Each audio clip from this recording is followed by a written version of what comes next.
मैंने जो आम दिए हैं तुम्हें, वो सारे के सारे आम फ्रिज में मत रख देना एक साथ, क्योंकि उसमें कुछ आम पके हुए हैं, कुछ आम कच्चे हैं। कच्चे आमों को तुम अगर फ्रिज में रख दोगी तो वो कभी भी पक नहीं पाएंगे। क्या? कंफ्यूज्ड? इशिता, मैं तुम्हें जो बात समझाने की कोशिश कर रहा हूं ना, उसे जरा प्यार से समझो। देखो, एक ही पेड़ के सारे आम एक जैसे नहीं होते।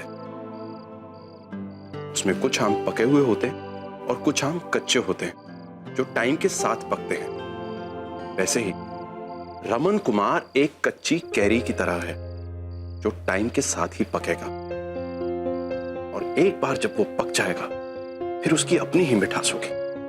The only thing is this, you just have to be little patient. देखो, तुमने मुझसे खुद कहा ना कि तुमने सिर्फ और सिर्फ रूही के कारण रमन से शादी की, करेक्ट? लेकिन तुम उसकी बीवी तो बनी, which is not at all enough, ना तुम्हारे लिए और ना ही रमन के लिए। अच्छा, मुझे एक बात बताओ, रूही के साथ साथ तुम आदित्य की भी मां बनी, और तुमने आदित्य को उस दिन गलत बात के लिए टोका, बहुत अच्छा किया, लेकिन फिर भी रमन कुमार ने तुमसे ही माफी क्यों मंगवाई सबके सामने? क्योंकि आदित्य उसका वीक स्पॉट है। रमन आदित्य से बहुत दूर है, इसीलिए आदित्य उसकी कमजोरी है।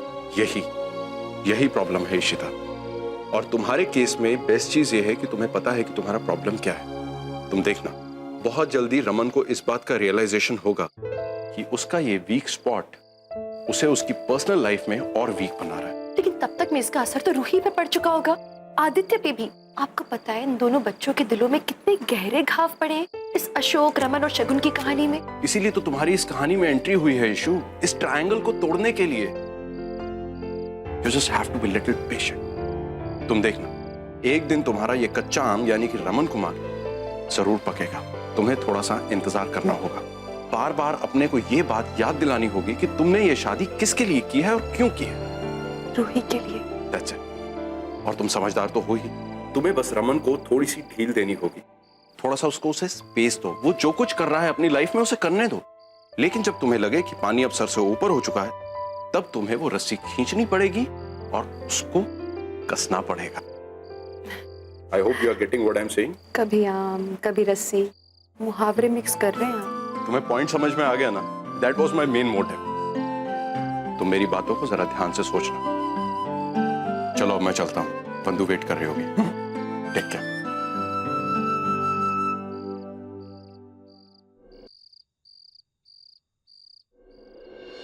Aditya, I am sorry. नशा कर रहे हो फिर भी मुझे कोई हक नहीं बनता आपको रोकने का। वो मेरा फर्ज नहीं है, आपके मम्मी पापा का है। आपने मुझसे तो माफी मांग ली, बट मेरी मॉम से कौन सॉरी बोलेगा?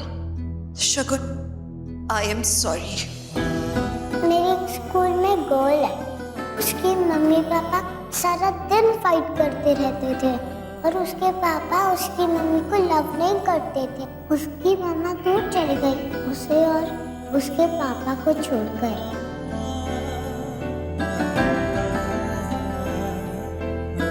ओए रमन, तू इधर बैठा है अंधेरे में? क्या गल है पुत्र? मैं लाइट जलाती हूँ। नहीं माँ, इस जैसा है वैसा रहने दो। अंधेरे में बैठेगा? क्यों, क्या हो गया पुत्र? बस नींद नहीं आ रही, इसलिए। नींद नहीं आ रही है?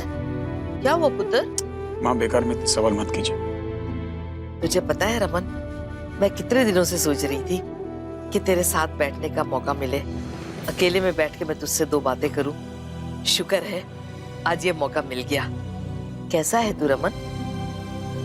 मैं जिस हाल में हूँ ठीक हूँ। ठीक है। तू क्या समझता है रमन, तू बहुत बड़ा हो गया है।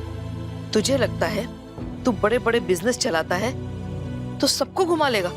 मैं तेरी माँ हूँ रमन, तेरी एक एक सांस को समझती हूँ। अंधेरे में भी बता सकती हूँ कि कोई बात है जो तुझे सता रही है।